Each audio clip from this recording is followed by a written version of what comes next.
Welcome to Boneheaded Boaters. Yep, it's still that season. It may still be salvage season up in the Pacific Northwest, but based on what we're about to see in this week's episode, it's a little bit of salvage season everywhere still. Welcome back, guys, to this week's episode of Boating News of the Week. Our first story to make the boating news this week is going to take us to the coast of Chile, where this was the wild scene a little over a week ago when the tug vessel Josefa was assisting in some construction and dredging operations off the coast of Lota, when the next thing they knew, the vessel began to take on water and started to sink, as seen in these images here. Fortunately, there were several support vessels already in the water who were able to quickly jump into action and help pull the crew off the sinking tugboat. I'm being told there were no injuries reported in the incident, and the entire crew off the tugboat was rescued as seen in some of the images here. But the tug vessel itself does wind up sinking. But here's the tough part on some stories like this. Chile is like the Wild West. For whatever reason, whenever I'm sent these images and these stories from Chile, you cannot find any information about them anywhere. So it's always important in that case for me to note that I am going on information given to me by the person who has sent me the video clips, not necessarily information that I can fully back up, and also that there's not a whole lot of additional information available, so I could not tell you at this time what exactly caused this incident, if the vessel has since been salvaged, or if there was any environmental impact or any other damage that we don't know about. But one thing's for sure, we do see the vessel sink and we saw the crew get saved. Good job by the people assisting. Speaking of rescues, let's keep it going from there, as the next story to make the boating news this week is going to take us approximately 26 miles southwest of Mona Island, Puerto Rico, where two U.S. citizens on board a 27-foot Robalo reported an issue where the vessel began to take on water and the Coast Guard was dispatched to the scene. The Coast Guard also issued an urgent marine information broadcast alerting marine traffic in the area of the sinking vessel,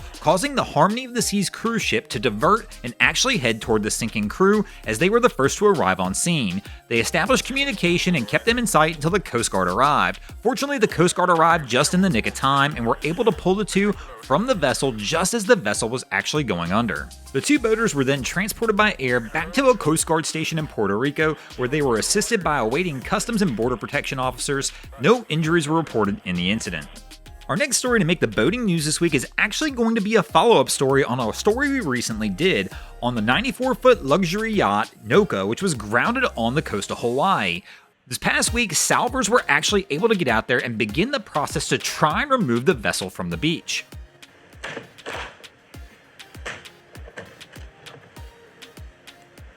The first few attempts were unsuccessful, using a tugboat and tow lines to try and get the yacht off the beach, but eventually crews were successful in pulling it off.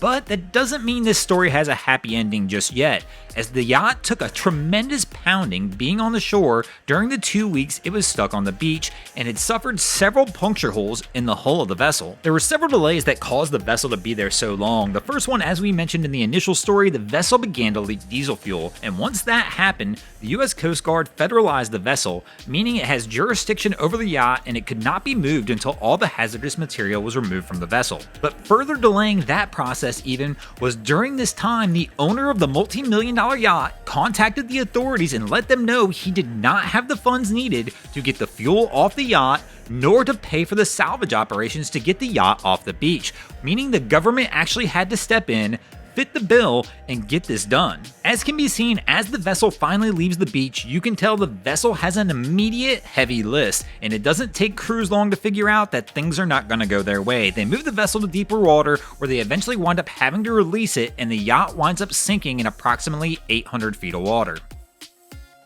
Boating news this week is going to take us over to Texas, where this was the wild scene this past week at Louisville Lake at Marina 121, when all of a sudden a major storm came rolling through the lake, completely ripping apart the marina, as seen in security cam footage caught here.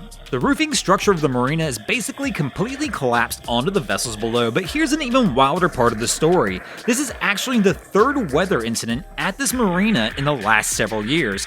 Based on experience from prior weather incidents, boaters worry their summer season probably is over, as it typically takes several months for them to get repairs done. But I have to imagine in this event, third time's a charm. If you're one of those boaters who's been there through all three events, I can't imagine you're putting your boat back in this marina. Thanks for watching, guys. I hope you enjoyed this week's episode of Boating News of the Week.